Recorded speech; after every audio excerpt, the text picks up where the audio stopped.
quick note before we jump in today. We had some tech issues at the start of this episode, and unfortunately, on the video end, I forgot to hit record.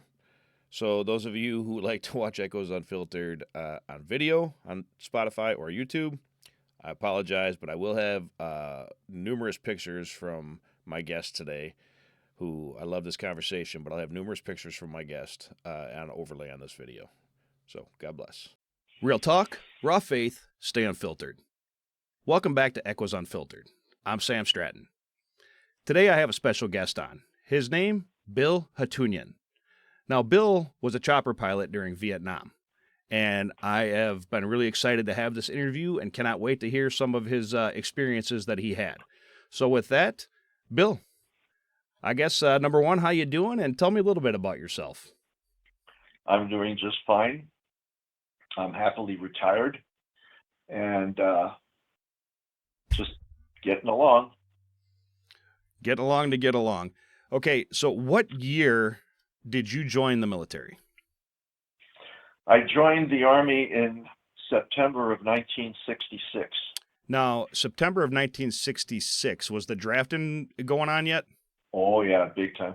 Okay, so did you get drafted or did you join? I joined. And you chose the Army out of all branches, like I did. I guess we're not real smart sometimes. So tell me a little bit. You joined, and why don't you give me a little bit of how you ended up as a chopper pilot? My mother's father, my grandpa, was a World War I veteran. Mm-hmm. My dad was a World War II veteran. They both got drafted. I had cousins that went to Korea, that kind of thing. Yeah. A lot older than me, of course. And then when Vietnam came around, let's just say my scholastic aptitude wasn't quite up to par. So I was looking at the draft or to join. Now, I had some friends of mine that I was in ROTC with that had already said, I'm tired of this. I just want to join. I want to go fly. So they did. And so I've followed their footsteps, and that's why I joined, so that I could get what I wanted, because the Army had a flight program that was quite active at that time. And the rule of thumb was, if you can pass all the prerequisites, you can go to flight school. And if you can pass flight school, you're in like Flint. Yeah. So I did. And you became a warrant officer. I did. Okay, so you became a pilot and went through your training. I'm sure that probably took a while. And then 9 months. 9 months of training. Yeah. And what kind of equipment were you on? Well, we went to Fort Walters, Texas first for the first 5 months, and we flew this little thing called the Hueys 269. It was a 3-bladed helicopter with a little bubble canopy that the engine was connected to the transmission by 7 rubber bands. So we all had a good time laughing about that. I didn't fly that one. I flew that one later with Phoenix PD, but not at the time I was going through flight school. So I flew the OH-23, which was a little bigger and actually had a drivetrain from the engine to the transmission. Okay. The drive shaft, rather. And then from there, I went to Fort Rucker, and then we transitioned into Hueys. Flew all models of the Huey, and then went overseas. I was lucky enough that I got to fly every model of the UH-1 helicopter, either during training or on active duty, including the Cobra. Oh, really? Yeah. I got such warm fuzzies in Iraq when I saw the Cobras. I just felt so safe. Yeah. It was an awesome machine. Okay, so you got trained on all these different machines, and tell me a little bit about when you got in country, how did it start? Well, after the in-processing, I got to my unit, and there was a classmate of mine that happened to go through all this with me, and there was the two of us In fact, there were three of us that flew over together on the same flight, and the three of us flew home together at the end of our tour on the same flight. So that was nice. Yeah. He went to a brigade and flew a scout helicopter for brigade headquarters, whereas Jim Ahrens and I went to the quarter cav, 1st Infantry Division.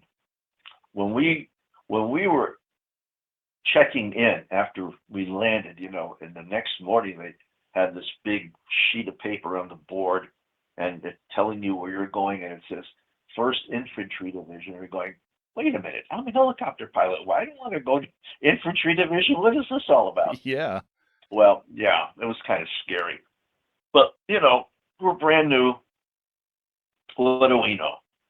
Anyway, long story short, I got to fly gunships. He went to the scout platoon, and we served our year. And what was that year like over in Vietnam? And the reason I asked that is I had worked with some people that were Vietnam veterans, and before I got activated to sent to Iraq, I'm thinking, man, I'm glad I'm going to Iraq, even though it was Ramadi, the most dangerous place on earth at that time. I still said to him, I'd rather go there than go fight in the jungle or fight in Vietnam. Well, since I live out here in the desert, I can relate to those guys. Yeah. And I was in the National Guard here. That's another story. But it's interesting because there's really not a whole lot of difference in terrain. It's desert, Hot. hills, sandy, hot, sandy. Well, you want to talk about hot and sandy? Try Fort Irwin, California. Yeah. Been there a few times. Have you? Yes. So you know exactly what I'm talking about. It is so hot. Mm-hmm. Even wearing gloves, you can't pre-flight the helicopter without burning yourself. Oh. Anyway, getting back to Nam, it was an experience. I mean, they take you out and they run you through the weapon systems, and then the mission basically was, since we were a cavalry unit organic to an infantry division, the mission of the cavalry unit, especially the air troop, was to go out and do visual reconnaissance. Now, the squadron had 3 other troops, but they were ground troops, and they would do whatever they were told to do. Mm-hmm. Go look for the bad guys, find the bad guys, lock onto the bad guys, and then the division would send the infantry and the armor in. So, and basically that's what we had, an air rifle platoon. And so we'd go out with the scouts. Are you familiar with the H-13 or the G-47 Bell helicopter, the big round bubble? Okay. Yeah, I know what you're talking about. That are you talking? I might sound weird here, but you talk about like the ones I had on MASH? Exactly. Okay. We started with those, and then we got the OH-6. When I got to Germany, we had to fly the Bell G-47 or the H-13 because they didn't have any equipment over there. Anyway, so the scouts would go out, we'd be overhead. I would be flying, the aircraft commander would have the maps in his lap, tracking wherever these guys were going, because they couldn't do it. We had to do it. They would just go and we find something and we would record it. They couldn't. And then if they found something that really needed further investigation, we'd bring in the air rifle platoon. And if they hit something, then we'd all back off and then call in the cavalry, so to speak. All right. The infantry. Yeah. So I know in my experience, helicopters in Iraq at that time or in Ramadi at that time only flew at night. And that's because RPGs and gunfire all the time. Everything was with night vision and nighttime. Now, was that an issue that you guys had, or did you do a lot of flights during the day? Did you take fire while you were flying? Both. Oh, okay. Day and night, and took fire. You bet. When you're doing things like like going out at night or going out at during the day to check out where you're going to be going, is that mainly just like enemy location, camp, relocations? What? Wherever they tell us. The mission would come down from division headquarters. We'd mark it on the map, then we'd go out to that location and do our search. We didn't do that at night. That was only during the day. What we did at night, so we had one gun team that would be at our base camp, and another gun team would be sent to another base camp. Every night they did this. We switched back and forth. So the team that went to the other site, wherever that may be, when they came back to Fuloy, then you were on standby that day, whereas the other team was going to go and do the standby at night. So it worked itself back and forth. Okay, and how long were you in Vietnam, in country? A year. It was 1 year. Okay. Yeah. Now, did you find that you had to move around a lot while you were there, or did you pretty much go back to one base all the time? Oh no, we were at Fuloy. That was our base. Of course, everything got dicey during Tet. The Tet Offensive of '68. You familiar with that? Where the world turned to poo poo caca at 3:00 in the morning. What was it like? At 3:00 in the morning. No, I mean, what was it like for you during the Tet Offensive? Oh my God. Well, we got woken up at 3:00 with all the incoming rounds you can possibly imagine. We used to stay with the Robin Hoods. They were known as the 173rd Assault Helicopter Company. They were at Lai K. That's where division headquarters was. So they'd have a tent for us that we could spend the night in, while we're waiting for something to go on, because we were on standby when we were with those guys. And if nothing happened, you got a good night's sleep, and that was that. And you go back to Fuloy the next morning. Yeah. But this particular morning at 3 a.m., it started coming in, and they started racking up some hits. The revetments were afire with burning aircraft, and it was a mess. And so we all grabbed our stuff and ran out to the revetments. Now, picture a runway, and on one side of the runway you have parallel revetments, and there's ships that are parked perpendicular in that revetment. And further in is a pathway which is covered by PSP. You know what PSP is? Mm-mm. It's that metal flooring or ground covering. Okay. Anyway, so by the time I got out there, because our aircraft was parked way down the other end of the airfield, the runway rather, everybody had already gotten the Jeep and they were going, and I had to run. So I'm looking over my shoulder, and they're walking the rounds, and I'm going, I'm going to get hit. So I found a ditch and I jumped in it, and the rounds went over my head, and I came out of there. I was all covered with dirt and everything. I got a real good appreciation for the Passover holiday. So, did you make it to your helicopter? Oh yeah, we got there, grabbed our flashlights, checked it real quick to make sure there were no holes, jumped in, cranked up, and took off. Now, here we go. We're taking off. It's dark. There's still rounds coming in. People are going nuts, and we're climbing up into altitude, and all of a sudden we start getting flak.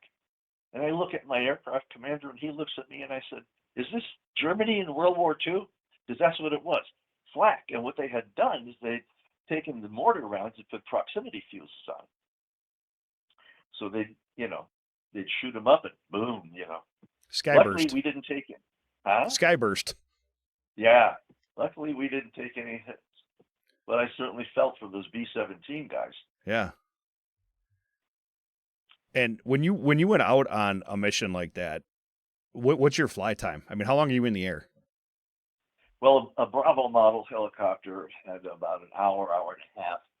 worth of fuel on it. So, by the time you had about a good hour maybe on station. That was it. Good. And was it very often that you would go out, come back, refuel, and head out again? Oh yeah, sure. Just back and forth, back and forth. How long would things like that last? I mean, would that be like a day's thing or hours? Half a day. Half a day. But this is something you do every day. Yeah. If my team didn't do it, the other team would. Whereas we would be back at base camp on standby in case there was something going on out there somewhere where they needed gunship support, and we would go deal with that. Okay. Did you ever have times where you flew out somewhere, landed, and then had to go do 11 Bravo or infantry type stuff, or was you're warrant officer in the helicopter and that's it? Okay, here comes a war story. All right, I like those. The last movie I saw before I went in the Army was The Bridges of Tokory. If you remember that, with William Holden and Mickey Rooney. Mickey Rooney was flying that little helicopter that they had back in the 50s. Okay. These guys were Navy. And that scared the living you-know-what out of me. Especially when I went in the Army and I was going in the Army, and I see this vision of me getting stuck in a ditch and 100 million thousand Chinese come up and shoot the living daylights out of me, So being paranoid, you know what a Claymore bag looks like? Yeah. Okay. I put 20 magazines in there in the claim for my M16. So I had this hanging over the back of my seat just in case, because I was that paranoid. Hey, you never have enough ammo. No. So we go out to this place called Budap. It's almost by the Cambodian border. It's a little special forces compound with a dirt runway. And they had us park out in the North 40. And there was a tree line behind us where we were parked, and our ships were facing nose out instead of nose in. So the two scouts, I can't remember if it was the scout crew chief or one of ours that had the PRC-25. I guess that was a little before your time, the little radio you carry around. I don't know what you guys carried. Oh, it changed so much in my time in there, from the big ones to the little ones. So anyway, it was a PRC-25. We had it turned on so that if they wanted to call us from over at the Special Forces compound, they could. And they did. They called us and said, "You're about to get overrun. There's a large force coming through the woods." And so we grabbed our sidearms, our light weapons, and there was a ditch, a small ditch. It wasn't even knee high. It was like thigh high. And so it's all coming back, like, my God, Bridges of Tokory all over again. And I'm laying in this thing on my back with my M16 across my chest, my bag of magazines in my crotch, and just waiting for these guys to come through because we couldn't leave. They'd have blown us out of the sky. Yeah. So the next thing you know, our sister team comes in. And now we're on the receiving end of a gun team. They're firing Gatling guns, rockets, machine guns, you name it. They just poured that, and we were on the receiving end of that. And we all got a real object lesson of what it's like to be on the receiving end of a gun team. Yeah. And it was scary, to say the least. But anyway, so then once they made their first pass, we jumped up, grabbed our stuff, got in the aircraft, cranked it up, and we took off. So after they were finished expending all of their ammunition, we came in. We got a little revenge, so to speak. Okay, so once you finally got spun up, you could go there and do something about it. Yep. When you were there and they called you up and told you that these forces were coming, were they engaging those forces also, or was that just they from their intel they knew what was happening? We're not sure. They were not being engaged. they didn't get that far. Okay. They had to get through. They had to get through us first before they were going to go down there. Okay. So I guess they had scouts out because these are special forces folks. So I imagine they had scouts out there, and that's how we found out about it. And then everything happened that happened. Yeah.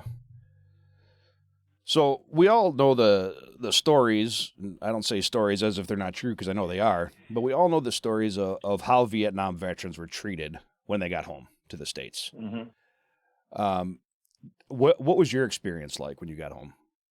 I was quite fortunate. I didn't experience what a lot of those guys experienced. Coming back to Arizona was quite normal. I mean, there were people waiting for you to waving flags and stuff like that, and I had family and friends, that were more than happy to see me. You had a good experience, which is great. And I guess first and foremost, I want to thank you and Vietnam era veterans specifically, because I am sure that is why I had it so good when I got home, is because people like you made sure that things changed and we were taken care of. So thank you for that. But I always wondered, I'm like, how could people be upset with troops that are out there putting their life on the line? How could they be mad at them, especially drafted ones? I mean, a lot of them wasn't even their choice, but you're going to come back and get spit on? I don't understand it. And now, and again, Echoes Unfiltered, and this show is not about politics. And I have strong views on politics, but that's not what this is about. With that being said, I look today at Portland in Minnesota and different things going on and the anger between civilians and government. And I'm like, wow, that's probably exactly what it was like. There's just anger between civilians and government, and it turns into this. Would you say that that's pretty accurate? That it was the same, and I'm not trying to stereotype or talk down about anybody, but would you say it's the same type of people today in those areas as was the type of people that were spitting on soldiers when they got home? 2 points. First one is, even though I may not have gotten spit on, but trying to get a job after you got home and out of the Army, Okay. there was a lot of discrimination. So we went through that crap. Yeah. The second point is I'm into the news. I watch it very closely. I see what's going on. I listen to the nonsense on the radio. I listen to the nonsense on TV. And I look back and I say, you know what? We've been here before. It was in the 60s, during the Vietnam era. Same crap, same nonsense, same verbiage, same complaints. Nothing's changed. You're all, Okay. you're all I've always been discriminating. curious if that was the same type of thing because I remember Oh, as yeah. I grew, well, and I grew up during the Cold War, but as I grew up, I thought, how could people treat other Americans like that? How is that even They possible? But do. now we're seeing it again. And again, I'm not taking sides on who's right and who's wrong, and that's not what this show is about. I have my own opinions. They're not coming here. But I do want to say that I now see the picture more clearly, I guess, Mm-hmm. is how I would say it. Yeah. Okay. Before we get too much back into home, was there anything back overseas you wanted to talk about before we start talking about what you came across home? No, not unless you want to talk about Germany. Sure. That was a whole different era. After the Czech crisis of '68, when the government figured out that they had no combat experience or combat equipment in Europe, everything was a numb, it freaked them out when the Russians invaded Czechoslovakia. So they started sending everybody there. I went to the 2nd Armored Cavalry, which patrolled the border, the political border between East Germany and West Germany. And there's a few of my friends from Nam that went to that unit. So we had a great time. But it was stressful, to say the least, because you've got the entire Russian army sitting over there, 66 divisions, waiting for the word to go. And it had its moments. We could not, if we were border qualified, we were not allowed to go outside of West Germany. We couldn't go to Berlin. We couldn't do any of those things. So it was a different army. It was a different environment. I felt sorry for the enlisted guys. They came from a war zone to this peacetime area in Europe where everything was pristine, spit and polish, and they couldn't handle it. I mean, they got court martials were going on up the yin yang. The Army didn't have the moxie or the wherewithal to just relax and go with the flow and leave these kids alone. And realize what they had done to these kids already. Yeah. And just let them decompress. I mean, you can't take Exactly. people from a war zone and put them in public and say, go be normal. It's like, not as bad, but it's like taking a third shift cop and putting him on first shift and say, go take care of the public. You treat it differently. And if the Germans decided they didn't want to come in one day and shovel coal in the furnaces, guess who got to do it? The enlisted guys. Yeah. And boy, you talk about, rebel. I don't blame them, but what could you do? Yeah. It was a different animal, and it really sucked. Yeah. And it's a lot about what I talk about on this program.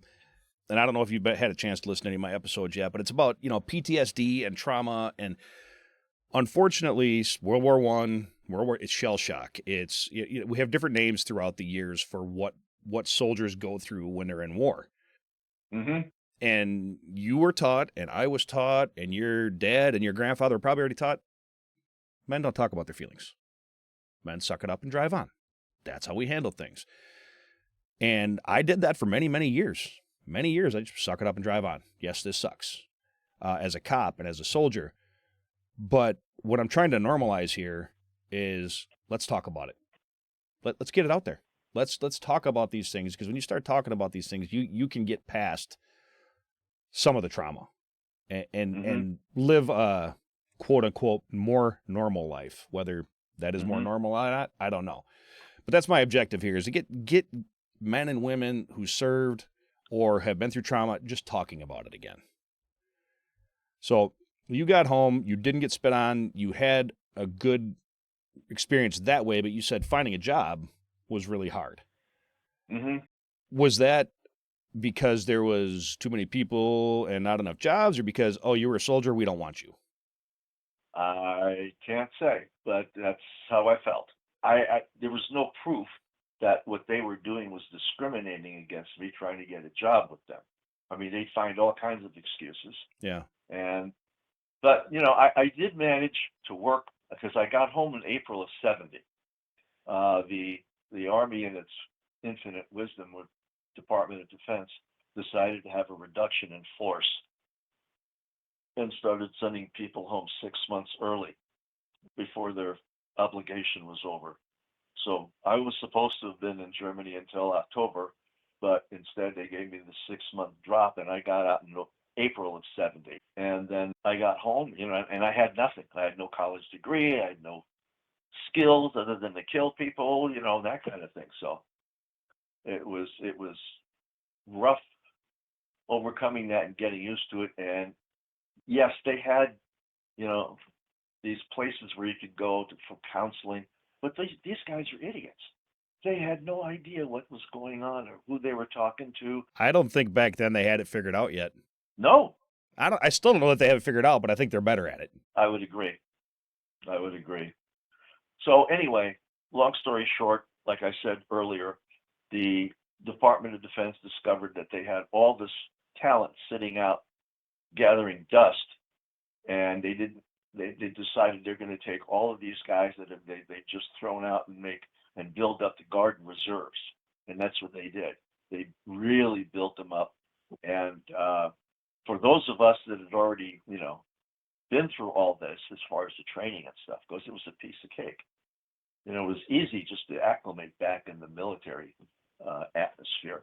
So we had a great time doing that. How long did you stay in the military after Vietnam? About 20 plus years. So you made a career of it? Well, in the National Guard. Right. Okay. Yep. Right. And so I got 24 years under my belt. And you came out as a CW4? 4. CW4. So 4. Chief Warrant Officer 4. I don't think I was smart enough to be a warrant officer. And then, of course, in the meantime, I joined the PD, Phoenix Police Department. That was going to be my next question, because I did the same thing. So tell me about that. Since I was in this National Guard unit, there was a bunch of police officers that were in there as well. and they talk war stories about working on the street and these bad guys and stuff like that. And it started, that sounds like fun as opposed to pulling somebody over and just writing them a ticket. That doesn't sound like any kind of fun at all. So I looked into it, and they weren't hiring at the time, but I thought, well, maybe I can get into police reserves. So I did. And the guy that was in charge of the police academy was a National Guard major. He knew me and I knew him. But he was captain at the police department, and I posed to him that I'd like to do the regular police academy, not the reserve academy. That was 2 years long, and I would have to go back through the regular police academy if I got hired. I said, just let me do this, put it on record. I'll have it under my belt, and if they start hiring, I'll have it all done. He goes, no one's ever done that before. Time to start. I said, I'm volunteering.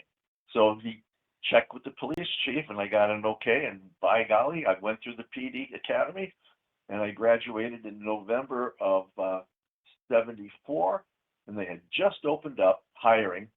And so that Monday, December 2nd, started my first actual day working graveyard shift from 10 at night to 6 in the morning. Surprised you weren't a helicopter pilot. No, I was on probation. Did they have a helicopter? Oh, yeah. In fact, a very, very, very close friend of mine was a helicopter pilot for the department, and he pissed the sergeant off. And as soon as I got off probation, they put him in my spot, and I went to his spot. How do you feel about that? It was fun. It was fun. There was a lot of animosity amongst the pilots because there was only one other guy beside me that was military trained. The rest of them were trained in-house, not a formal school. So there was some jealousy there, And I put up with that for about 9 months, and I said, I'm going back on the street. So I did. I went back on the street for a couple of years, and then we got determined the Hueys 500D model, and the same sergeant was still working there. So I went over, approached him, and I said, look, you got 2 openings. I'd like to come back to air support.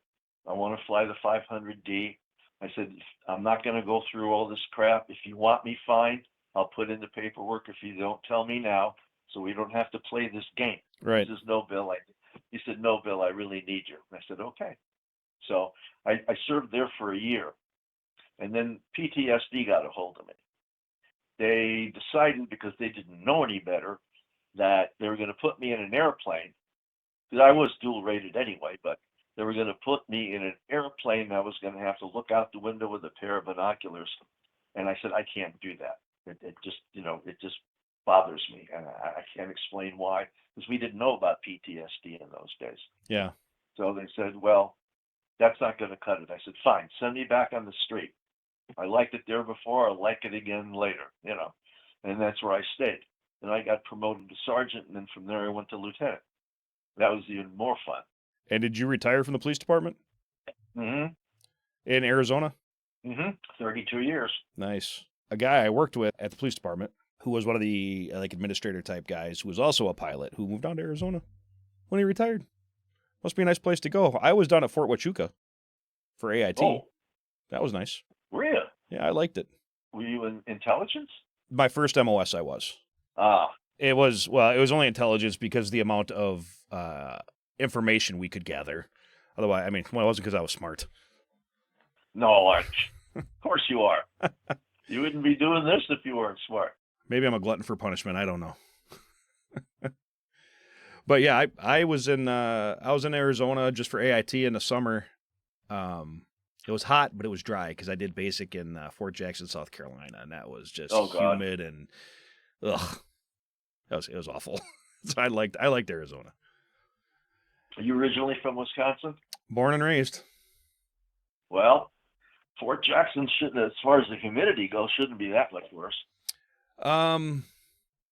It was more humid, but I went to basic in the middle of summer like a dummy. Well, beginning of summer. Oh. And then I finished AIT at the end of summer in Arizona. So I spent the hottest part of the years in Arizona and South Carolina. I went to Fort Polk for my basic training. Okay. Now, you had mentioned earlier about Fort Irwin. Oh, yeah. Yeah, what did you do at Irwin? Well, since we hadn't formed, we were still collecting pilots and aircraft in the first few years of the 997's existence in Arizona. We had to do annual training for 2 weeks somewhere. So this one particular year, they sent myself and another guy and a handful of NCOs to Fort Irwin for annual training. So, being the intelligent warrant officer that I was, the minute that I got there, I took the supply sergeant, the mess sergeant, and the motor sergeant all up for helicopter ride. That was probably one of the smartest moves you ever made. I'm sure it was, because I got a free car, I got all the food I wanted to eat, and, stuff like that. So, yeah, I learned my lesson. Whenever we'd get new guys at our units, I would take them to supply, and I'll be like, this is supply. This is who you take care of, because this is who takes care of you. When I go into the office, I was like, this is where your pay comes from. Don't mess with these people either. Give them what they want. Right. Yeah. Always make friends with supply. Got any good stories from the police department? Oh, my. In my 10 years, I ran into a lot of interesting people. Yes. Well, let's put it this way. I worked the vice unit for 2 years, and then I did night detectives for 6.5 years, and then I went back to the street for my last 3.5 years on the force. And they were all good assignments, especially my last 3.5. Had a great cast and crew, sergeants and officers. A lot of them were veterans, Marines, but I forgave them for that. We all got laughs out of it. The thing is, though, wherever you go, they know who you are and they know your background. So you can tell by the reception whether things are going to work well or not, that kind of thing. Yeah. So I took care of my people and they took care of me. That's the way it should be. That is absolutely the way it should be. Should be. Right. You had, like me, PTSD issues in country, and then some maybe PTSD type stuff that could pop off at the police department. How did you deal with that? Because I didn't really have a name back then. Well, here's the deal. When you come back, you get out of the Army, you're at a certain height, a certain level of PTSD, probably maxed out. And depending on how much time in between you have before that and the time you settle down, you don't know. But, I came home, I got into PD, and PTSD level went right back to where it was. Like maybe it never went down to begin with, So then I carried that over for the next 30 some odd years. And then the day I actually retired, I felt this big sigh of relief, this burden just off my back, and I just started calming down and whatever. My biggest problem was being dead inside. I remember coming home and my best friend, who I went to ROTC with, he got killed. He was with the 1st Cavalry Division. He got killed about a week or two after I got in the country. And I didn't know it. My parents wouldn't tell me. They were in contact with his parents. And it wasn't until later that I found out he had gotten killed that really upset me. But anyway, I get home. And my mother says, you're going to have to go see Frank's mother. And I said, yeah, I know. So we did. We have gotten, my sister and I and my mom got in a car, went down to Frank's house, and I met his mother. And I'll tell you, Sam, I never in my life since and before that, or since, felt a woman cry so hard. I mean, the emotion, the heaving she just hung on to me.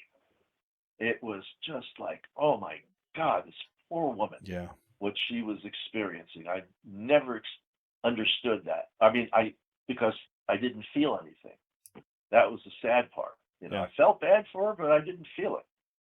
Yeah. I talk a lot about survival mode on the Yeah. podcast, and survival mode is a very healthy thing to have when you're in It is. country or when you're on the job. It's not a healthy thing Yeah. to have in your house. It's not in your home. When your civilian life, you need to be able to step out of survival mode, and that's what a lot of soldiers and Marines have trouble doing, stepping out of that survival mode. And when we stay in there and we stay at that heightened sense all the time, that's where the anxiety and the PTSD and stuff like to live, right up here. And again, I'm not a counselor, a shrink, or anything, but that's how it worked out for me. I found it out.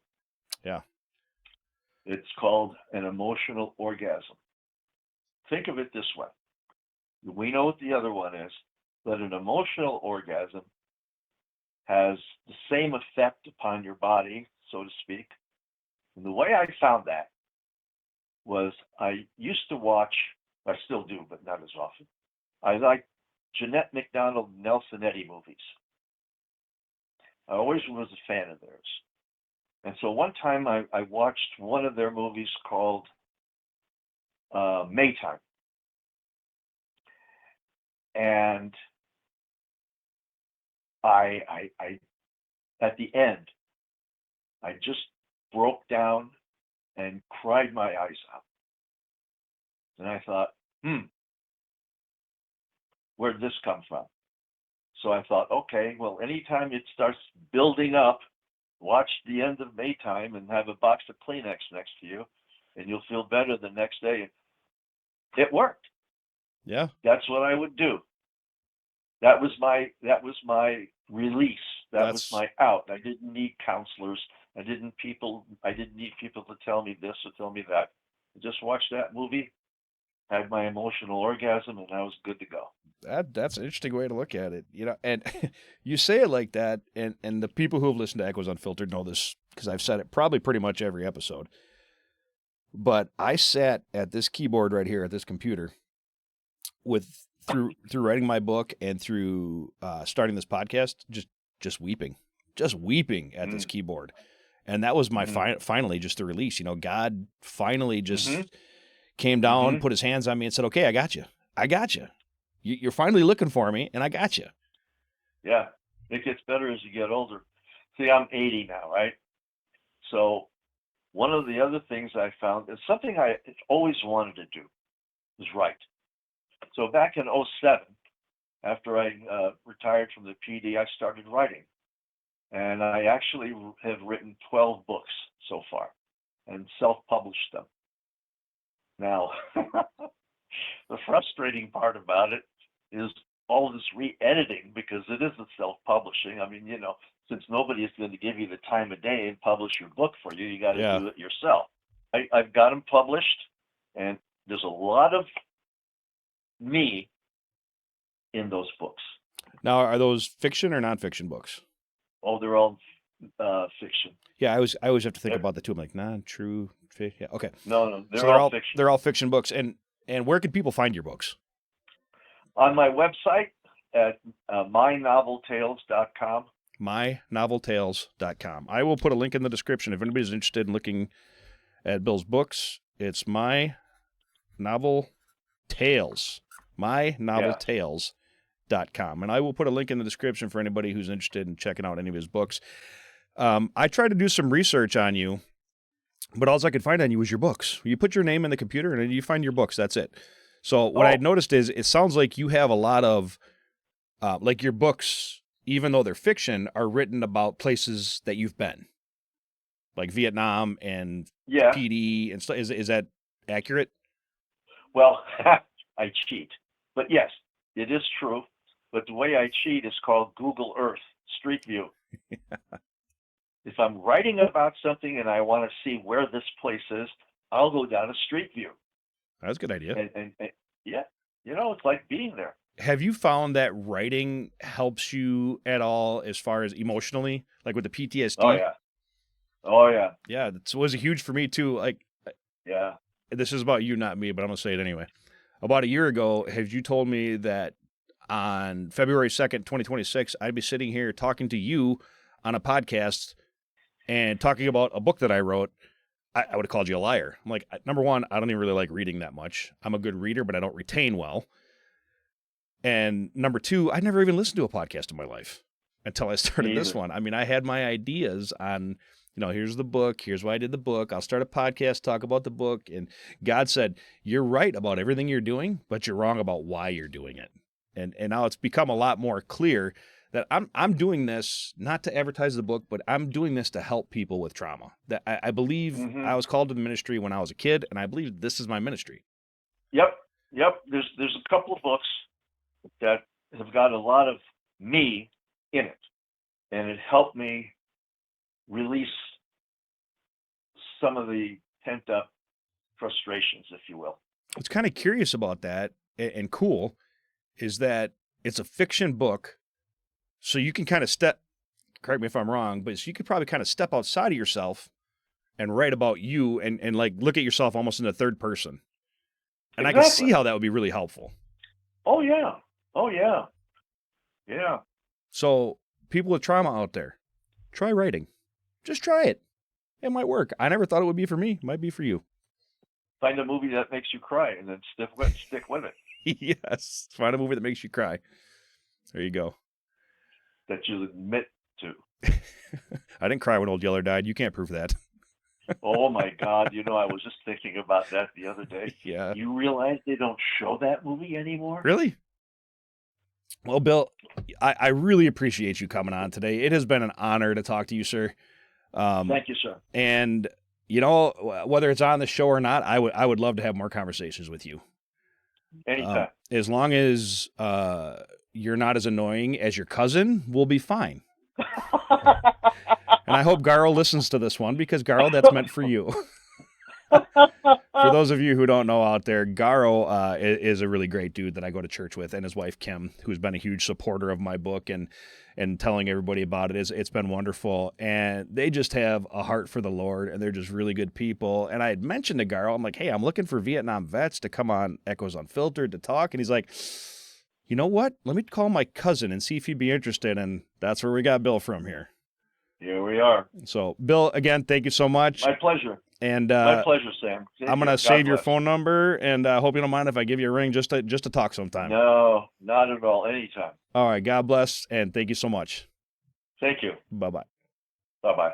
When you sit across from somebody like Chief Warrant Officer Bill Hatounian, you get to hear about a lifetime, not just stories about helicopters or tactics. Vietnam, law enforcement, service that just didn't stop. We talked about Hueys, gunships, and the mechanics of war. But underneath it all, we talked about something even bigger. Duty, resilience, and the kind of quiet steadiness that doesn't make headlines, but shapes history. Bill represents a generation that flew low, took fire, came home, and kept serving. And now he's telling his story in a different way, through writing. And if you want to check out his work, you can find it at mynoveltales.com. These conversations matter because whether we like to hear it or not, the clock is ticking on older generations. And if we don't preserve their voices now, we lose more than stories. We lose perspective. If you'd like to dig deeper into my story, you can find my book, Echoes from the Sandbox, now available on Amazon. This is Echoes Unfiltered. Real talk, raw faith, stay unfiltered, and God bless.